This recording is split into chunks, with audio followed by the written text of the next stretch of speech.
Bismillahirrahmanirrahim. Yehowa Jimila. Kemi wala helelo. Namo pogbe mashe. Yehowa le Jimila. Inshe e fonko gbe. Ejake kemiye. Le non Jimmy Quello. Namo hie mi akpopo. Good morning and welcome to Johnny's Bite. Today is the 6th of December. We're getting closer to Christmas. And if you have lived in this country for a very, very long time, you'd know that by now traffic would have been building. But that is not the situation this morning. Transport operators are not happy with government. And I know that they had set 2 previous or 3 previous dates to go on a strike. What's their point? Their point is that fuel has become too expensive. And the other time I showed you how fuel prices have jumped since November and December last year, all the way till now. Now we're doing about 6 cedis, 90 pesos, 6 cedis, 60 pesos at certain places. That's how much fuel costs in this country. And we know the dynamics. It is the exchange rate, one, because our cedi is weak before the dollar. Never mind that we set a 40-member committee to look at those issues. Also because we import a lot of finished products, the taxes are there, and then there's also the global market or prices of petroleum products. So these 3 things come together to make up what we pay at the pumps. So let nobody confuse you and say, oh, it is just the global pricing that is making our fuel too expensive. Government has slapped taxes on them. Government itself said that they were going to, through the NPA, they were going to Parliament to get fuel prices to be reduced. We are waiting for it. In the meantime, the drivers are on strike, and we'll come to that shortly. But for those of you who have been writing missives and saying all manner of things about Johnny's Bite, I laugh. I laugh because, you see, somebody was doing the job. You came and told us that the person is doing the job, but you know the C-top was not doing a very fine job. So you will do a better job. Now you have been giving the job, and the people's challenges are still the same. Some have even doubled and tripled. And you are explaining the problems away with big words and big speeches and fanfares and lectures. And you expect that we will keep quiet. I thought you called somebody Professor Doolittle. I don't know what to say, Dr. Do Nothing. I don't know what to say. You don't explain away people's plight with English. I will bite. Every morning I will. Because it is our right so to do. It is your right to disagree. But then when you, for example, describe it as a diatribe, so asking for people to be accountable, people who hold their taxes, people who came to beg us for power, people who came to tell us to give them authority to rule. If you are asking them to be accountable, they say it's a diatribe, which means that there's some hateful and aggressive attack. Asking you to be accountable is now a diatribe. It's now an attack on you. Wow. But you're happy to live on our taxes. At age 16, I started saving with the Agricultural Development Bank. The records are there. Go and check. At age 18, I started paying taxes in this country. 18. I worked first as a factory hand at Ghana Biscuit Company, and then I started working. Later, I was promoted to a tally clerk. Age 18.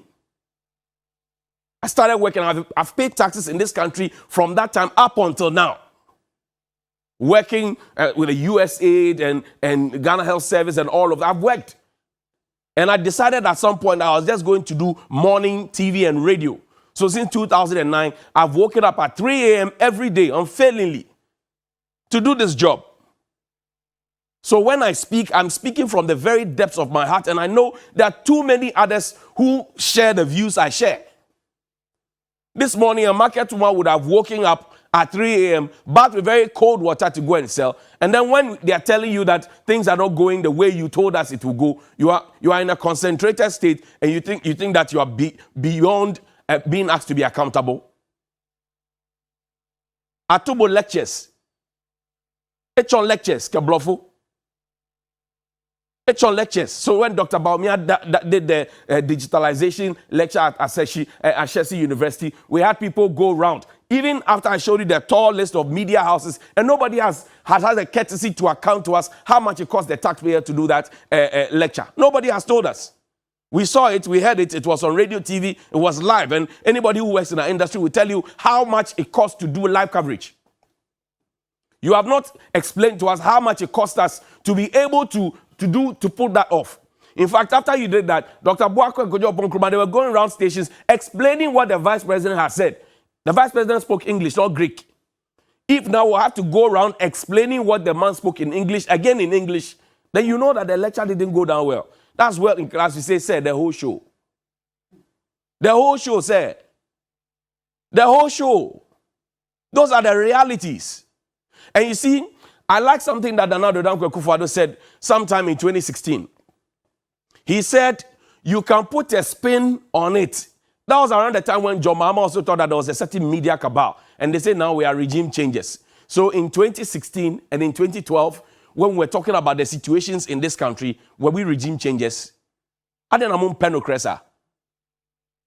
This morning, somebody, Danny, before we go to Nana, show some of the pictures from La Paz, the videos from the Tema Motorway La Paz. Somebody is going to be late for work and school today because the drivers are on strike.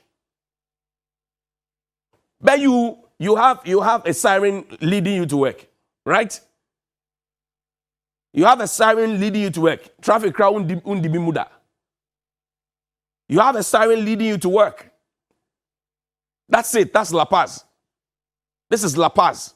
This is it. Danik, project it. Put it up there. This is La Paz in Accra. These are hardworking Ghanaians going to look for bread. They don't have their own cars. So they are waiting for public transport. There's a nice gentleman in a suit. They're waiting. They're waiting. The cars are not there. That's so unusual of La Paz. We will continue to say it because in the past we said it. You found it pleasant to your ears. Now you have been given the job so to do. What taxes don't we pay in this country? What loans haven't we contracted in this country? What grants haven't we got?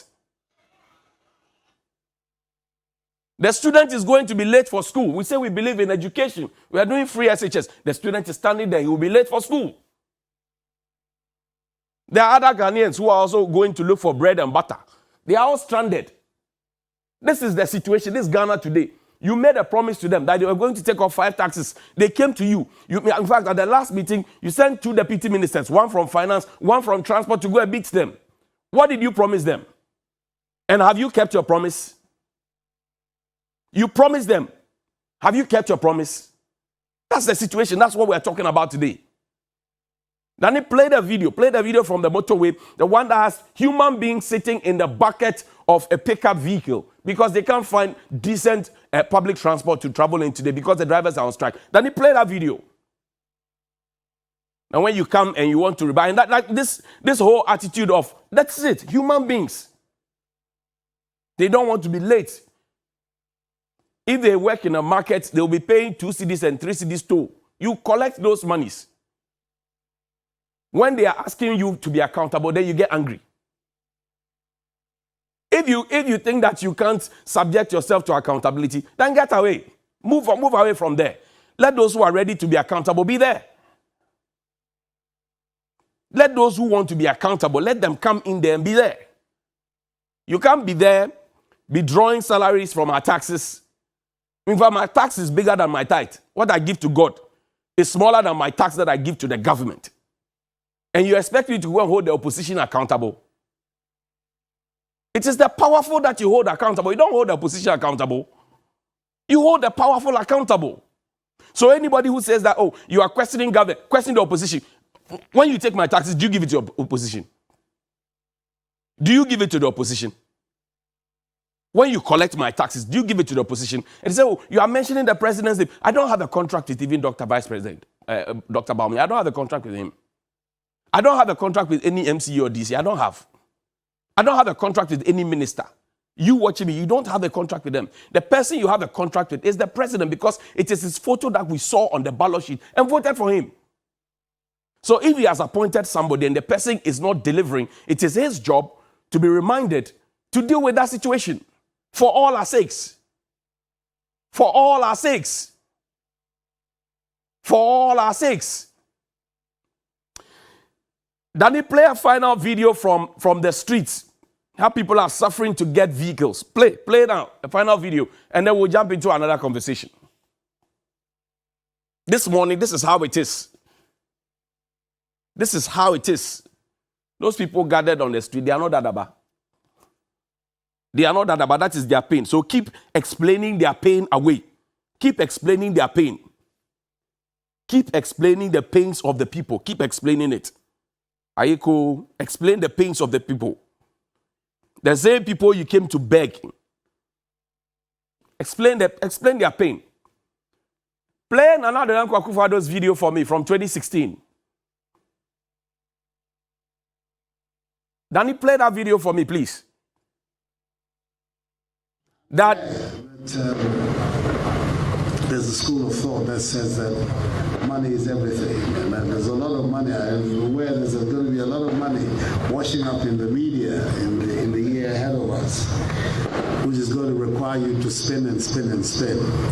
But one of the limitations of spending is that it can never spin away the reality. The reality continues to be what we are all witnessing, an economy in disarray, and an IMF bailout country, which is not where we should be. So whatever be the case, the spinning and spinning has its limitation. The limitation is the reality and the truth of what is going on in Ghana. The reality and the truth, Mr. President, thank you very much. This is a blast from the past. I hope you stand by those same statements this morning and all your appointees. Because anybody who has been given an opportunity by you to serve in this government, who decides to explain away the pain of the people, is not robbing of you in a positive light. It is not robbing of you in a positive light, Mr. President, with all due respect.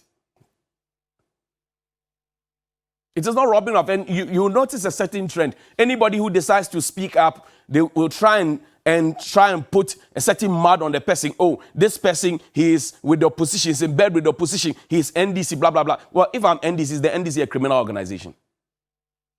Is it a criminal organization? It's not recognized by the Electoral Commission. It's not recognized by the state of Ghana. Is it a criminal organization? Is that your best explanation? They tell you about pure prices. You say, oh, this guy, he is NDC, and he is always attacking the government, and that he's a branch chairman somewhere. Warped logic. They leave the question. They don't grab the substance. They go chasing the shadows. They have asked you a question about fuel prices. Then you say, oh, you don't talk about fuel prices. Then you start talking about engine oil. Well, yes, I'll be failing. You will fail. And people have asked questions. And I always tell you watching that, focus on the message, not the messenger. That they've been digging, trying to find that. Such as your my brain. They won't find it. Because I'm not dirty. In 2014, 15, 16, when we were speaking and it was in your favor, did you give anybody money? Today you are saying that we are going to collect money. Collect money from who? From where? Bring the evidence.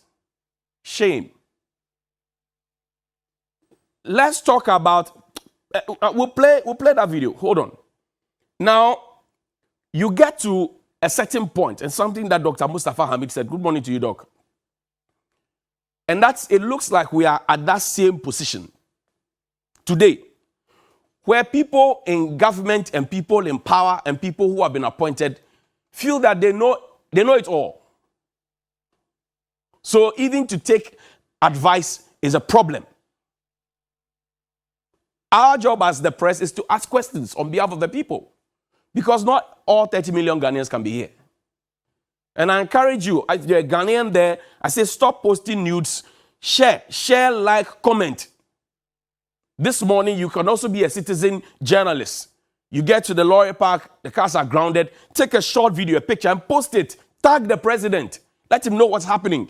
Because this morning, somebody will go and give him security briefing, but they may decide to take some things out so that it sounds good in the president's ear. Let's tell the president the truth. That's the only way we can solve it. If you have not diagnosed the problem, you can't fix it. But see, in diagnosing the problem, and they try to attack you, they try to shut you down with whatever it is. Here is Dr. Mustafa Hamid. He said when you get to a certain point, so saturated, that people cannot look you in the face, to tell you what the problem, then you are in trouble. Listen to him. If you reach a certain stage in life and there is nobody who can look you in the eye and tell you the truth, you are doomed. And that is where our country has gotten to. We need to rescue this country, wallahi. And I feel very terrible as a Ghanaian at this time. If you reach a certain stage in life and there is nobody who can look you in the eye and tell you the truth, you are doomed. And that is where our country has gotten to. We need to rescue this country, wallahi. And I Mustafa Hamid, he was a spokesperson for Nana Addo Dankwa Akufo-Addo. That was at the National Theatre. It was a master stroke lecture that was organized and addressed by Dr. Baumia. Master stroke. It looks like now we are at that point. People are either afraid to speak up because they will be shut down, and those who are speaking up will be asked to shut up. But there's no culture of silence, by the way. And then those who are there to serve us, they won't even stop to listen to anything. They won't stop to listen. The president has spin. So every day we are doing some small press conference somewhere, some small lecture here, some meet the press there, some this. We're always trying to put a spin on it. When you tell us that food is cheap and I go to the market and it's expensive and you're organizing press conferences and fora and seminar and you're doing all of those things, and I get to the market and I see a different thing, the spin is not working. The reality is that Chrome Ayashi, like they said, then Oseche Menzabusu says, but you came and told us that you will make things better. Now we are getting there. People are asking you questions and then you get angry. You get angry over what? You have our taxes. Oh, Danny, let's go on to the streets. There's something that we've been talking about here on this network. The street children. Children begging at every junction and every corner in this country. Is a major issue that we'll be calling on the gender ministry. It was Adjoa Safo now. It's Auntie Cecilia who is acting. Adjoa Safo is on a long leave for whatever reason. I don't know. I'm told she had a baby and all of that. But drive through town, you see them. And each time I see them, it hits my heart because in the next 20, 30 minutes, 20, 30 years, you will find these children, they would have grown. Let me give credit to Child Rights International, by the way. They've done a very fantastic job on this particular one. A fantastic job that they put together as a documentary. I chanced upon it and I decided that I'll use a bit of it. The leaders, the future is on the street. The future is on the street. Danny, play a bit of the video. The children was days work.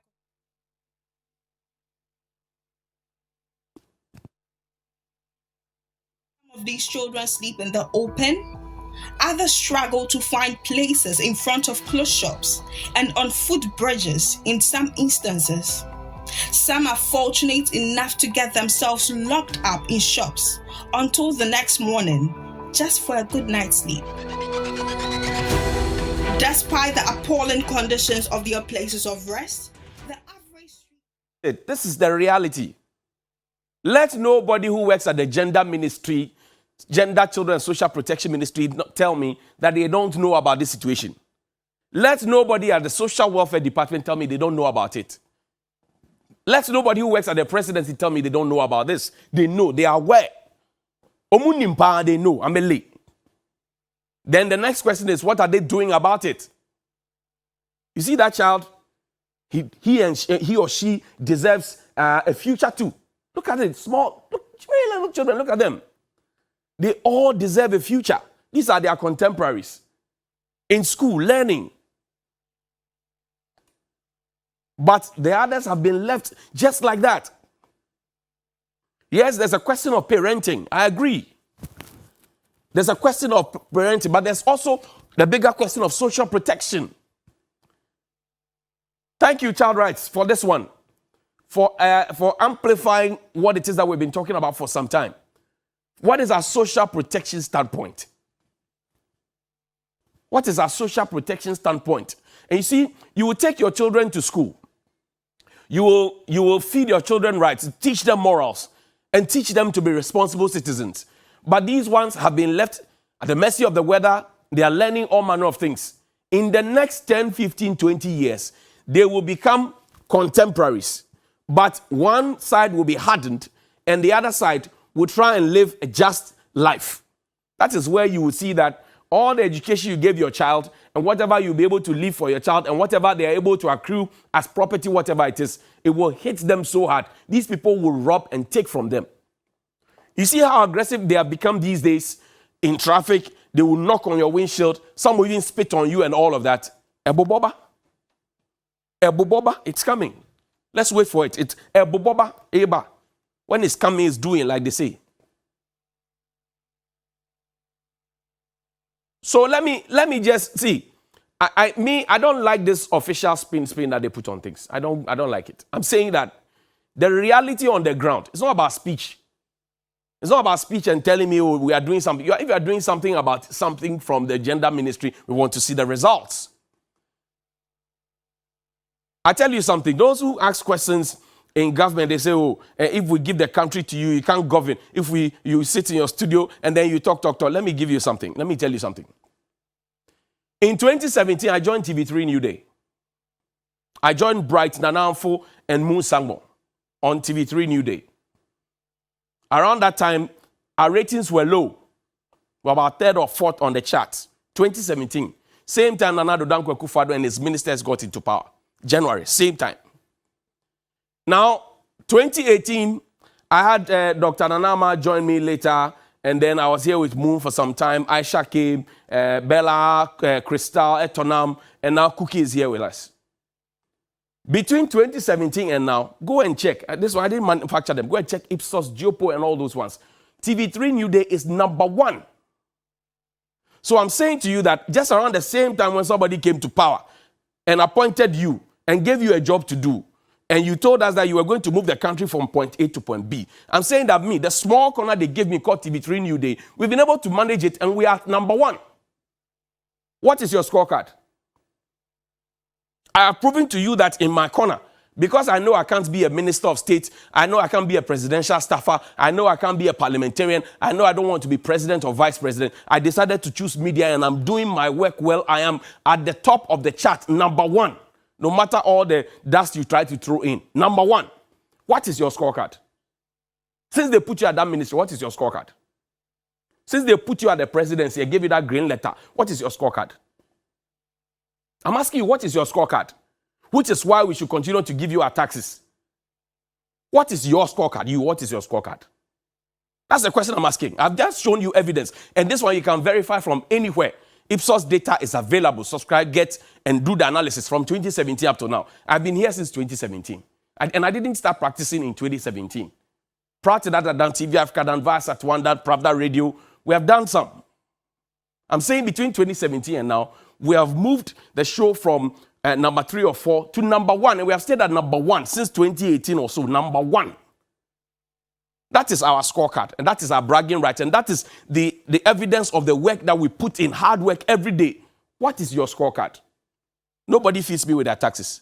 You, that we feed with our taxes, that we clothe with our taxes. What is your scorecard?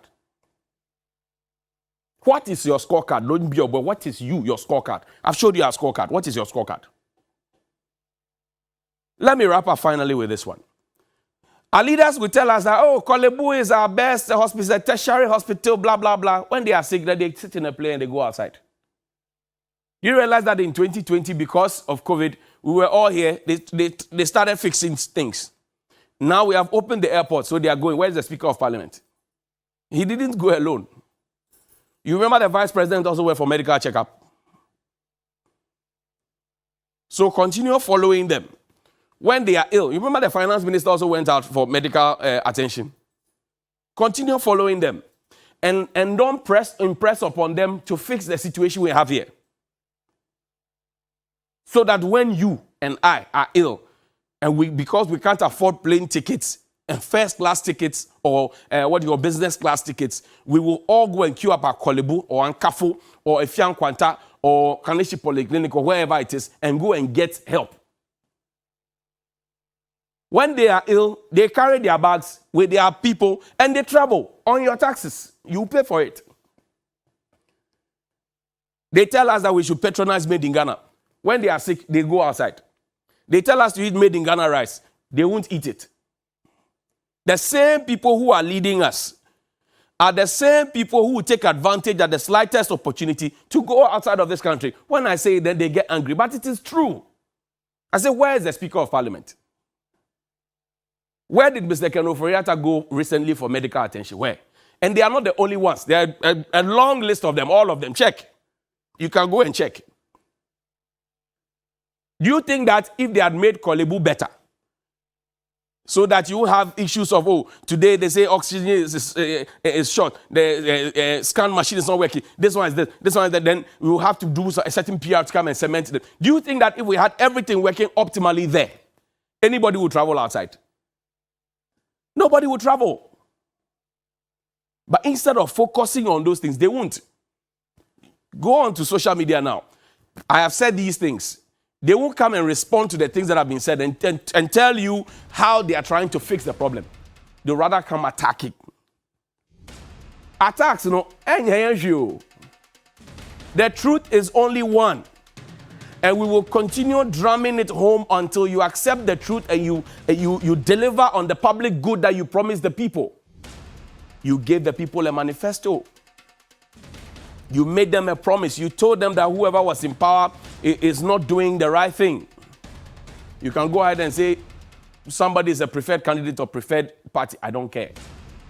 So long as I pay my taxes to you, unfailingly GRA takes it. When there's a matter on my mind, I will say it. We will speak it. We will tell you. We will post, like, and share.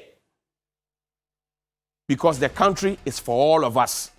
The country is not for you. We have given you power to take charge.